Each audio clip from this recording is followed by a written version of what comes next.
Não, ele é uma árvore que cresce retilínea. E o pessoal usa muito na construção civil, porque ela é muito boa, sabe? É porosa, né? É. Exatamente. É cerrado mesmo. É bem rústico, né? Eu tô logo avisando, eu não sou agrônomo, não sou nada, eu sou só médico. Né? É. Mas de tanto plantar Mas tem que ter, eu aprendi algumas coisas. Tem que ter alguém para assessorar, tem que ter alguém para assessorar. Eu aprendi algumas coisas. Lá em Acompanhamos a subestação com o secretário. Aqui nós vamos com um projeto de plantar 50 mil esse ano, nativas, e mais 1 milhão de ornamentais. Começando a embelezar a cidade, começando a dar um visual diferente da cidade e não perdendo de vista resgatar o direito do Cuiabá, que foi chamado de Cidade Verde. Perdeu esse título. Principalmente por ocasião da Copa, o governo deixou se destruir tudo. Passaram pelas avenidas e arrebentaram tudo, inclusive as árvores, tá? Sem qualquer critério. Nós perdemos árvores aí centenárias, inclusive por ocasião dessas obras. Tá? Não usaram qualquer critério. A previdência humana não tem, o buraco não tem futuro. Exatamente. Sem qualquer critério foram derrubando, e agora nós temos o desafio do resgate de Cuiabá, Cidade Verde. Depois da eleição eu vou fazer um curso de agricultura orgânica e vou ser camponês. E eu arrisco um pouquinho de botânica, para conhecer um pouquinho das espécies nossas, né? Muito bem. É o nosso famoso alicate. A gente tem que subir ela mais um pouquinho. Mais um pouquinho. E o bolo dela tem que tomar Tem que subir mais um pouquinho. Mas tá faltando terra aqui. Candidato, essa visita em Cuiabá tem qual finalidade, principalmente agora nesses últimos dias de campanha? Essa campanha é uma campanha muito rápida, praticamente 2 meses. E nós, do Partido Verde, que não somos financiados por essas estruturas milionárias que estão financiando a Dilma, a Marina e o Aécio, qual é o nosso patrimônio? As ideias, conversar com as pessoas. Então eu já fui em 23 estados, ainda faltam 4, mas eu vou chegar lá, porque nosso programa, que foi o primeiro a ser apresentado, está no site do PV desde março de 2014, esse é o nosso patrimônio. O Partido Verde é um partido novo no mundo todo, na Alemanha, na Nova Zelândia, no Canadá, no Brasil, mas que tem ideia do presente e do futuro. Nossa campanha é essa, falar as ideias do Partido Verde para o presente e para o futuro, para que haja qualidade de vida para o povo do Mato Grosso, do Brasil, manter a convivência com as outras espécies, que também têm direito de existir nesse planeta, não é só nós, os humanos, das homens e das mulheres. É isso, então, é uma campanha muito alegre e muito viva. Eu aqui também fico satisfeito de voltar mais uma vez aqui em Cuiabá e estava dizendo isso para o Estopa e para o Aloysio. E cada vez que eu venho aqui eu me surpreendo com a pujança e a força econômica desse estado de Mato Grosso. É uma coisa realmente extraordinária. Vocês são cada vez mais fortes, cada vez mais importantes. Sempre foram, mas são cada vez mais importantes. E quem é grande tem que saber que tem que ter generosidade, capacidade de pensar não só o presente, mas o futuro. Então a responsabilidade de Mato Grosso com o Brasil, com o homem e a mulher do Brasil, com a natureza, a biodiversidade do Brasil, vai ser cada vez maior. É possível compatibilizar agronegócio com o meio ambiente? Claro, para o Partido Verde, a atividade econômica mais importante, mais essencial para a humanidade é a agricultura. Porque você pode viver sem essas bugigangas eletrônicas que a China, que os Estados Unidos vendem para a gente. Você pode viver sem ser enganado pela indústria automobilística e trocar o carro da classe média alta e alguns setores trabalhadores de 3 em 3 anos, 2 em 2 anos. Você pode viver sem tudo isso.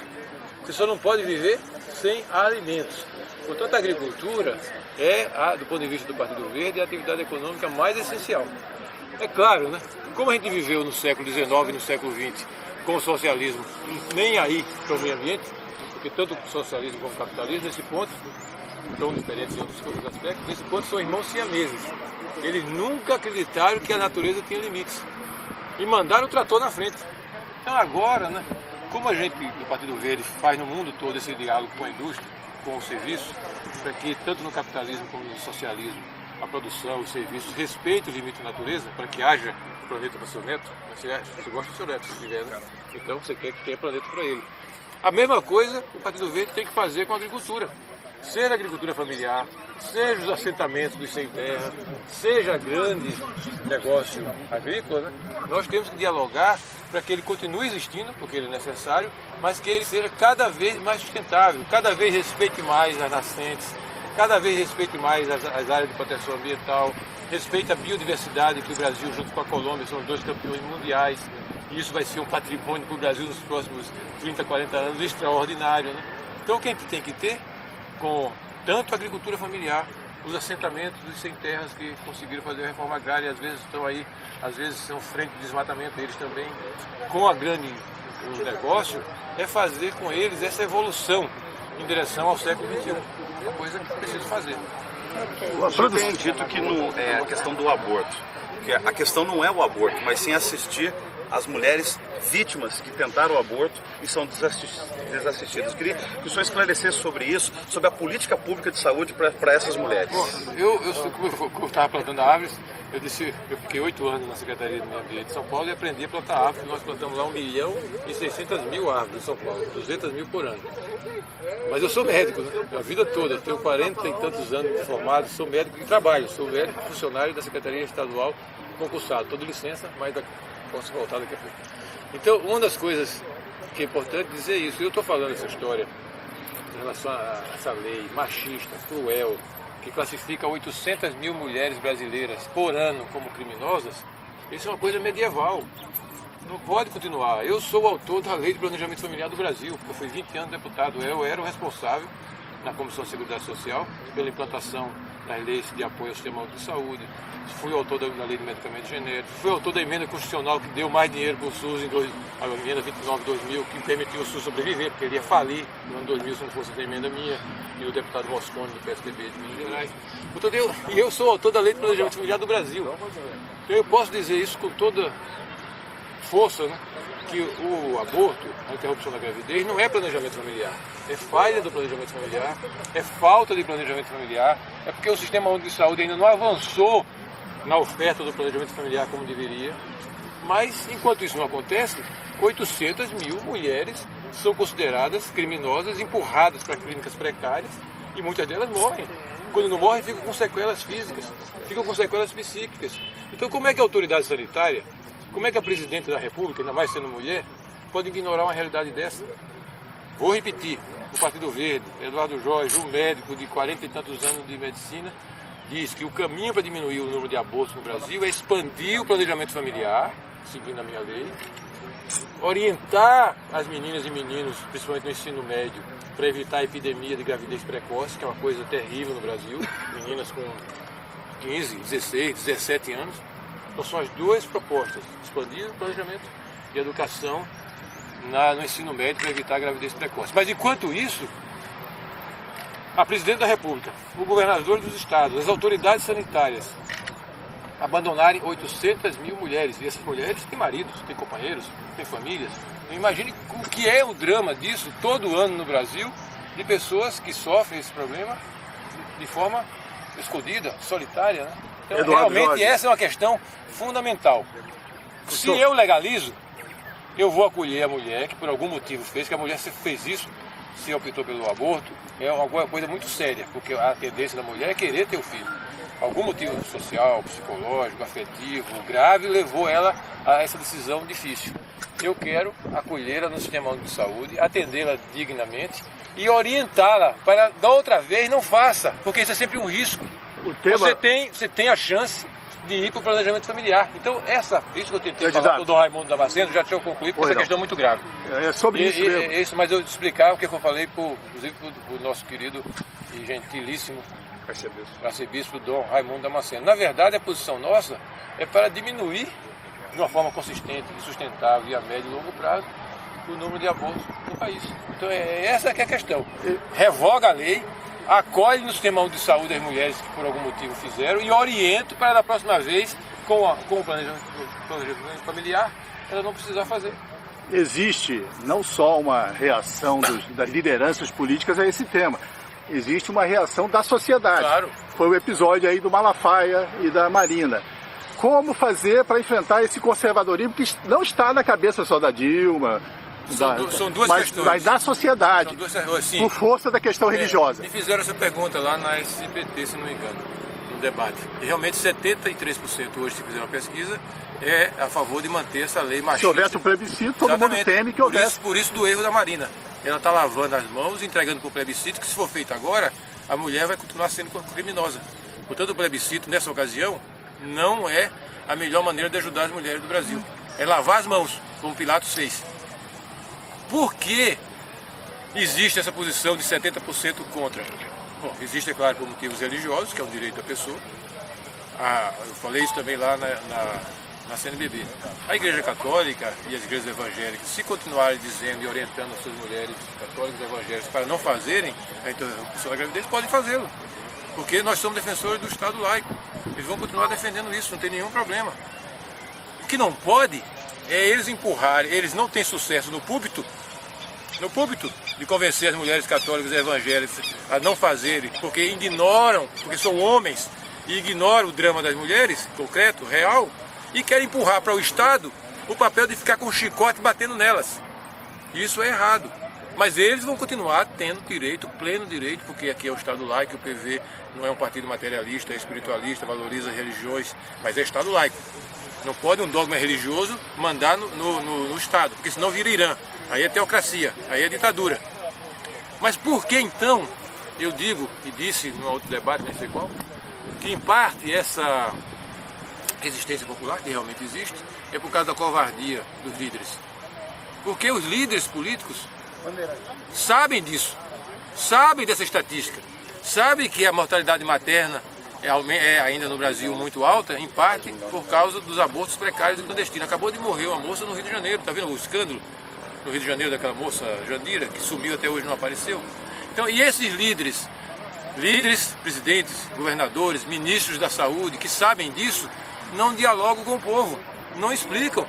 Tem que explicar, nós não estamos aqui para ampliar, expandir o número de abortos, é pelo contrário, numa política inteligente, a longo prazo, diminuí-lo cada vez mais.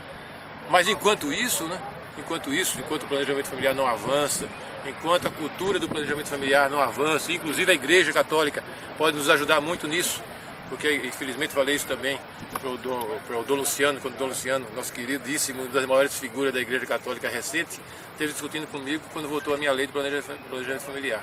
Eu disse: Dom Luciano, vocês não podem, na Igreja Católica, dificultar o planejamento familiar no Brasil. É errado isso. Dizer que não pode usar tal ou tal método, que só pode ser a tabelinha, que é falha, ou o método de Billings, não sei se você conhece o método de Billings da Igreja. A Igreja Católica inventou um método chamado de Billings, que é eu sei disso porque eu trabalhei muito tempo na periferia, eu e minha mulher, responsável pela saúde pública, né? Então eu tinha muitos amigos, uma freira muito amiga minha, que hoje é superior lá na Irlanda, disse: Eduardo Jorge, nós descobrimos, o Vaticano agora descobriu um método infalível. Eu disse: qual é, irmã Tereza? Se você... Pode falar. A mulher, pela viscosidade do muco vaginal, sabe se vai engravidar ou não. Mas como assim? Não, a mulher, pela viscosidade, sabe se vai engravidar ou não, e aí pode ter relação sexual ou não. Esse é o método, né? E até, como eu sou gosto muito da igreja, principalmente da irmã Tereza, nós estudamos, eu e minha mulher explicamos lá para as mulheres, que é melhor isso do que nada, né? Resultado, eu até tive um filho a mais por causa disso. E adoro ele, né? Mas vejam, né? A Igreja Católica, o mais inteligente, a Igreja Católica, se quer realmente diminuir o número de abortos no Brasil, é apoiar o planejamento familiar de verdade. Eu acredito até que o Papa Francisco, que é um homem, é um jesuíta, e os jesuítas são intelectuais de longuíssimos horizontes e amplos, né? E já está mexendo na igreja em vários aspectos de forma muito positiva. O Papa Francisco realmente quando a Argentina nos dá um Maradona de compensação, deu um Papa Francisco, né? É uma coisa extraordinária que a Argentina nos deu, né? Eu tenho certeza que vai evoluir se o Papa Francisco e essa visão de longo prazo que os jesuítas têm, sempre foi uma ordem muito pensamento estratégico e amplo. Eu acho que a Igreja Católica vai evoluir para isso. É isso que a gente precisa deles. Apoiem o planejamento familiar do Brasil, que eu tenho certeza que é uma contribuição concreta para diminuir o número de abortos no Brasil. Candidato, o senhor é autor da lei dos genéricos no Brasil. Mato Grosso enfrenta um problema seríssimo na farmácia pública, principalmente farmácia de alto custo. A população tem dificuldade de acesso à medicação. Qual que é o problema pela sua experiência? É problema de gestão pública? É a indústria farmacêutica dominando também os poderes públicos? Qual que é a sua visão? Como é que resolve isso? Os dois problemas mais difíceis do Brasil, e por isso qualquer pesquisa também vai achar isso, é a assistência à saúde e a violência. A epidemia de criminalidade, de violência, de assassinatos no Brasil tem 56 mil esse ano de 2013 assassinatos no ano. A gente está mantendo isso, 50 a 57 mil assassinatos. Então, os dois problemas mais graves do Brasil, da família brasileira, do povo de verdade, né? Do trabalhador, da classe média, das classes ricas. As classes ricas também são gente, né? Muitas vezes eu vejo alguns partidos de extrema esquerda falando como se os ricos não fossem gente de outro planeta. Então, os ricos, a classe média e a classe trabalhadora têm esses dois grandes problemas no Brasil: a assistência à saúde precária e a epidemia de violência e criminalidade. A saúde não tem uma solução mágica e uma bala de prata que resolve os problemas. É uma coisa de longo prazo. A gente, com o Sistema Único de Saúde, criado no SUS, os fundos dos criadores que constituídos, está colocando o Brasil no mapa do estado de bem-estar social no mundo. Qual é o modelo nosso? O modelo nosso é o Sistema Nacional Inglês, que é o paradigma de reforma sanitária no mundo inteiro. O Canadá se orienta pela Inglaterra, os países europeus se orientam pela Inglaterra. E nós também, que não somos burros, né? Os constituintes, também estudamos muito o modelo inglês. Mas isso se implanta progressivamente, porque as nossas diferenças sociais, ao contrário da Inglaterra, que é uma diferença social assim, a do Brasil é assim, né? Então é muito fácil, né? Relativamente fácil você ter um sistema nacional de saúde inglês, no país é assim. No nosso é muito mais difícil, mas nós estamos andando. Então, por isso eu apesar dessas críticas, que o povo faz com razão, porque se a mãe está na fila com 10, 15 pessoas na frente e a menina dele está com febre chorando, ela tem que reclamar. Mas eu, que sou autoridade sanitária, tenho que dizer, olha, a gente tem que persistir nesse caminho, da criação, da implantação, do aperfeiçoamento do Sistema Único de Saúde. É muito importante, porque pode aparecer um demagogo qualquer, querer acabar com o SUS no meio do caminho. O SUS é uma viagem de São Paulo até Natal. Isso dá 3.300, 3.500 quilômetros. Nós estamos mais ou menos ali no Espírito Santo. Mas o importante é se manter na BR-101. Não desviar e entrar para Minas Gerais. Daí adiante para chegar em Natal. Assim, o SUS é uma conquista do povo brasileiro, que diz que a camponesa do Maranhão tem direito à assistência à saúde, igual ao industrial aqui de vocês, de Cuiabá, coisa que não existia antes. Mas a gente precisa de mais recursos. É muito pouco. Essa emenda constitucional minha, 29/2000, que deu um orçamento mínimo obrigatório municipal, estadual e federal, deu um fôlego, mas continua precisando. Antes dessa emenda nossa, para vocês terem uma noção, a gente gastava no SUS para fazer vacinação e transplante.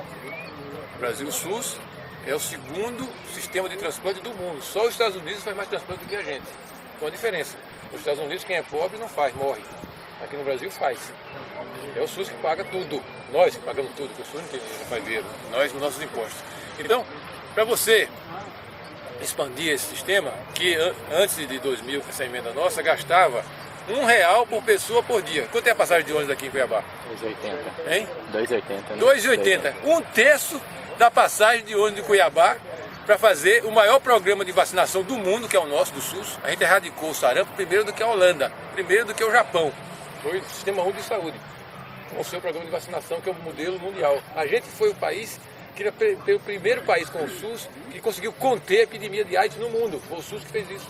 Então a gente gastava R$1 por pessoa por dia, de um terço de uma passagem de ônibus de Cuiabá. Com essa emenda minha e do deputado Carlos Mosconi, do PSDB, de Minas, a gente deve estar gastando hoje, juntando dinheiro federal, estadual e municipal, perto de uns R$2,90, com uma passagem de ônibus de Cuiabá, novamente, por dia. Então a gente precisa de mais dinheiro. Agora, no país que tem muitas prioridades, mais dinheiro é sempre problema, tem que cortar de algum lugar. O programa do PV diz onde cortar.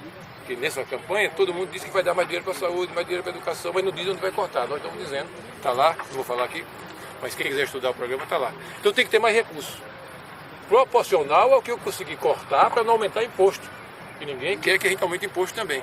Então esse é o drama, tem que ter mais recursos. Mas também tem que ter mais gestão. Isso é verdade, você tem razão.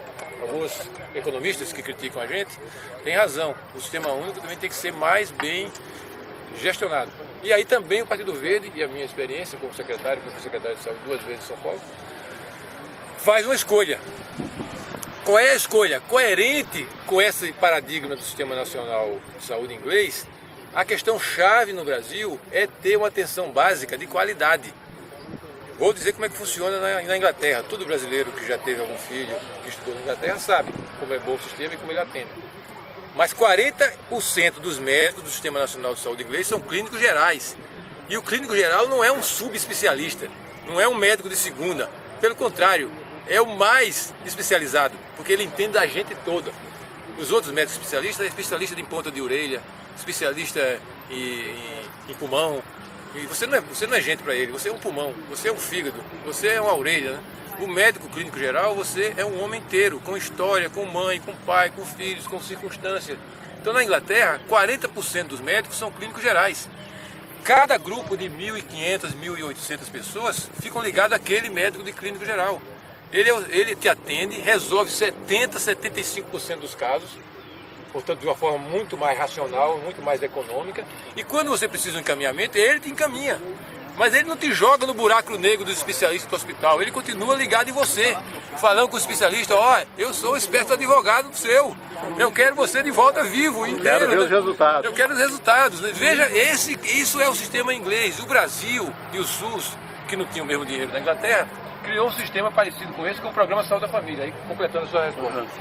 O Programa Saúde da Família é a adaptação do SUS para esse sistema inglês. No entanto, e aí uma denúncia, o governo de Brasília, de 12 anos, não deu força ao Programa Saúde da Família, não formou médicos especializados em clínica geral, não fez carreira para o médico, para a enfermeira, para o agente comunitário, essa invenção maravilhosa outra do SUS, que é o agente comunitário de saúde. E aí, esses 12 anos, o Programa Saúde da Família está marcando passo. Não ampliou em quantidade e piorou a qualidade. O Partido Verde, então, em relação à saúde, diz duas coisas. É preciso mais recursos e a gente tem que disputar esses recursos sem aumentar impostos. É uma coisa difícil, mas é possível fazer, cortando onde pode cortar em Brasília. E é preciso colocar o Programa de Saúde da Família, o médico bem formado, a enfermeira e os agentes comunitários no comando do sistema. Candidato. Isso resolve da noite para o dia? Não. Quem prometer resolver pelo menos a saúde da noite para o dia está mentindo, né? É efeito especial, de véspera da eleição, como aconteceu agora com essa importação de médicos, de 10 mil médicos. Por que o governo federal teve que importar 10 mil médicos desse tipo? Porque não formou. Porque ele controla todo o sistema das universidades federais e privadas da área da saúde. Passou 12 anos, não fez nada. Olhava a pesquisa dele e via 80% do povo está achando a saúde ruim. A presidenta disse, faça alguma coisa, algum efeito especial. Importa 10 mil médicos, trata os cubanos como escravos, que é uma vergonha. É uma vergonha o que o Brasil está fazendo com os médicos e as médicas cubanas. Você é médico cubano, ele é médico espanhol. Eu pago 10 para ele e pago 3 para você. Trabalhando no mesmo lugar. E você, os 7 seus, essa espécie de mais-valia, vai para os irmãos Castro. Isso é uma nova forma de extração de mais-valia, de escravidão, e que vergonhosamente o Brasil assinou embaixo. Por quê? Porque não se preparou para formar os médicos necessários, não criou a carreira nacional dos médicos.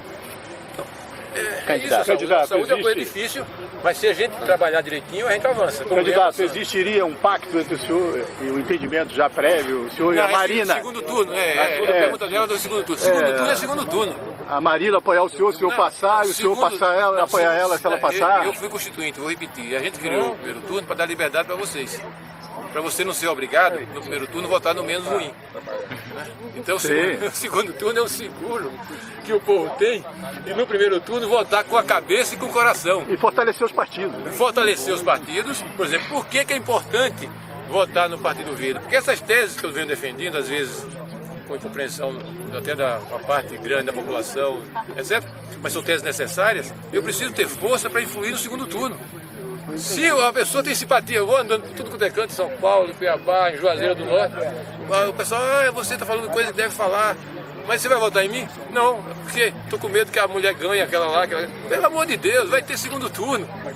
Deixa para escolher a menos ruim no segundo turno, mas no primeiro turno, vote no que você acha que é o voto do coração e da razão, para dar força ao Partido Verde e influenciar no segundo turno, para eleger os deputados federais. A campanha vai acabar daqui a 15 dias, mas a gente tem uma candidata como a Jerusa aqui, que se for eleita deputado federal, vai falar isso que eu estou falando em 15 dias? 4 anos! Além de ser muito mais bonita do que eu. Então, pelo amor de Deus, Mato Grosso, se alguém tem simpatia por essas ideias que eu estou falando, né, não precisa nem votar em mim, mas vote nela, vote no deputado federal, deputado estadual do PV, para a gente ter uma voz falando essas coisas aqui em Cuiabá, na Assembleia.